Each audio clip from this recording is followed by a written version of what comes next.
minha primeira pergunta vai ser direcionada a você, Cris. Eu quero saber sobre como você chegou a esse tema do cyberbullying, nesse universo estudantil e adolescente. O que foi que você teve acesso que o inspirou a criar essa história para a Luna? No primeiro momento, uma matéria na internet, história de uma jovem que tinha, né, interrompido sua vida a partir do vazamento de um vídeo que ela mesma tinha gravado. Uma cidade muito pequenininha.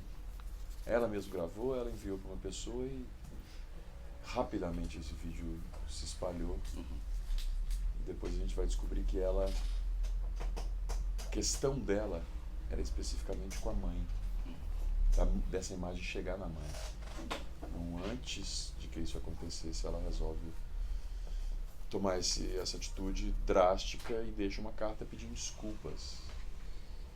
Então, pensando aqui com esse número grande de entrevistas, né, pensando sobre isso, eu fico pensando que mais do que o que me tocou, porque de fato existia ali naquele momento uma série de situações muito parecidas, no sul do Brasil, no Nordeste, no Sudeste, mas essa história da culpa em relação à mãe, eu acho que um negócio aí que me deixou um pouquinho fora da curva. E aí assim, tinha um incômodo, tinha né, uma coisa, um estranhamento com essa história, uma curiosidade, uma vontade de investigar, chegar mais perto, mas ainda não era uma certeza assim de vou fazer um filme sobre cyberbullying. Tinha uma inquietação assim.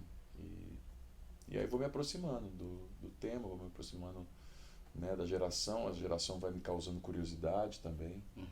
Né? Tem um encontro importante com um grupo de mais ou menos umas 15 meninas para debater um pouco as questões que estavam me atravessando, e elas me ajudam muito, elas dão profundidade para questões que eu estava ainda muito na superfície, mas também me fazem perceber, né, nesse momento, que talvez eu tivesse mais interessado em falar sobre um conjunto dessa geração do que de fato sobre um comportamento específico, né? Eu vejo. Tem gente que tem leituras diferentes, que o filme, né, que o cyberbullying é um dos temas que atravessam a jornada da Luana a partir do encontro dela com a Emília. E meninas, eu quero saber de vocês se vocês tiveram antes do filme vivências com interpretação e como esse projeto foi apresentado a vocês. Foi a minha primeira experiência no audiovisual, assim, e me sinto muito grata de ter feito isso num processo como Luna. As experiências anteriores tinham se manifestado dentro da linguagem teatral, né, assim, sendo reducionista com o termo, né, mas eu sempre senti esse lugar de correspondência, enquanto registro de atuação do cinema, desse lugar mais minucioso, orgânico. Então foi um encontro bonito, assim, e poder fazer isso num território tão fértil quanto foi a preparação e a preparação de Luna e a sintonia da equipe com o elenco, entendendo assim como o viés técnico e artístico poderiam se balancear e de encontrar uma potência no filme. E é isso. Nós duas viemos da mesma escola técnica lá de Belo Horizonte, Cefar.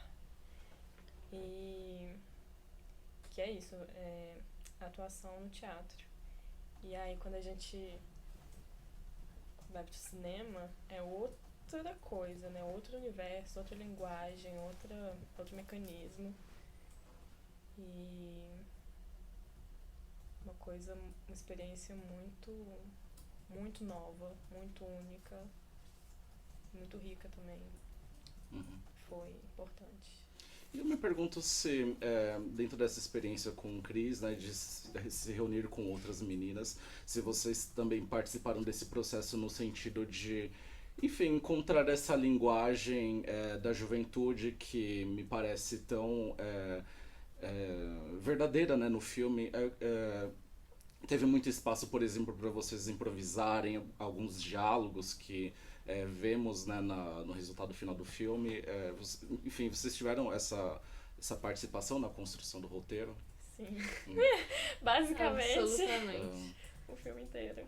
Foi um processo muito horizontal nesse sentido. Uhum. Então a gente teve uma participação muito efetiva e isso foi ótimo, porque a gente tinha muita intimidade com o que a gente estava criando.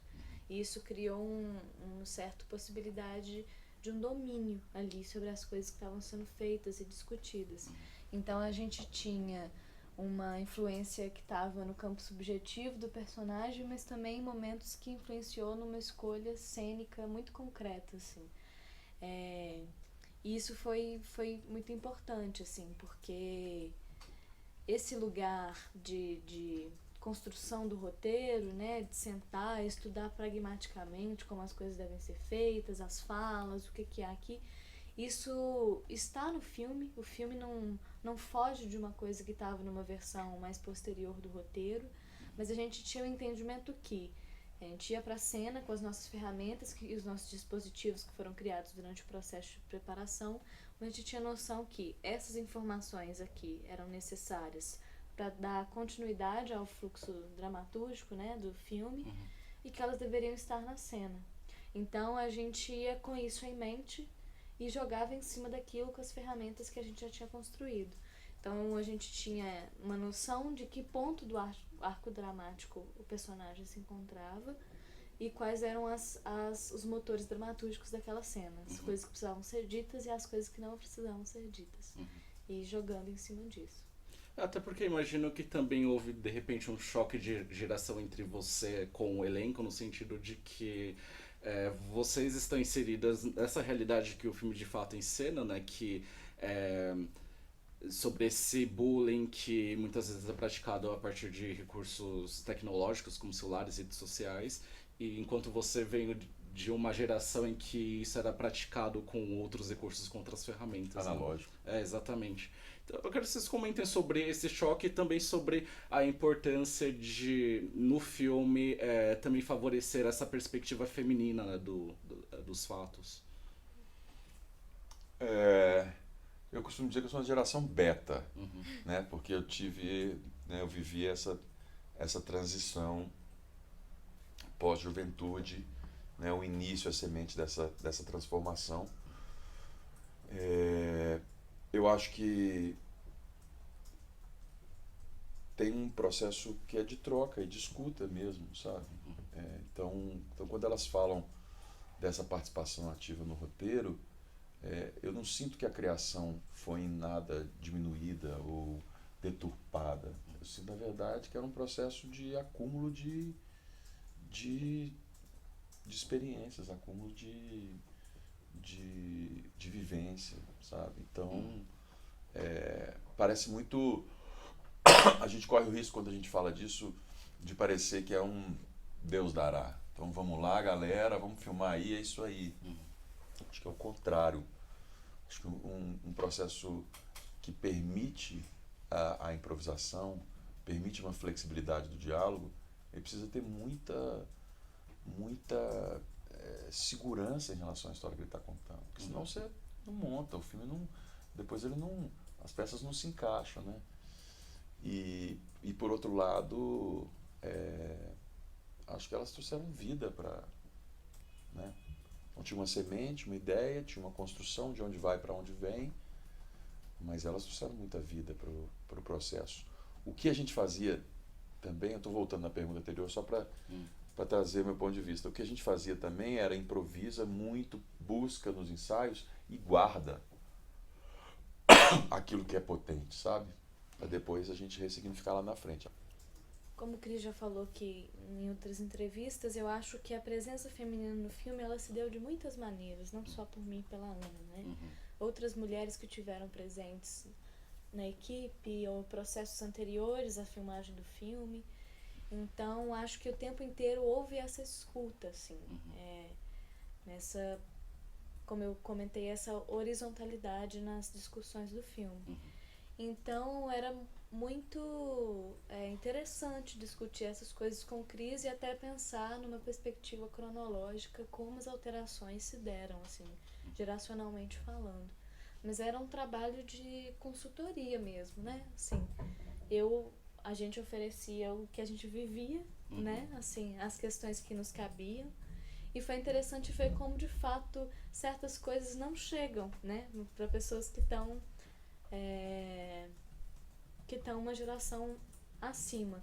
Isso parece óbvio, mas nesse lugar de uma que a gente vive contemporaneamente, de uma disseminação de informação muito fácil, né, intermeado pelas tecnologias e pelas mídias, e realmente os interesses mudam, né, as coisas mudam, a maneira de acesso muda. Então foi interessante discutir isso no processo do filme.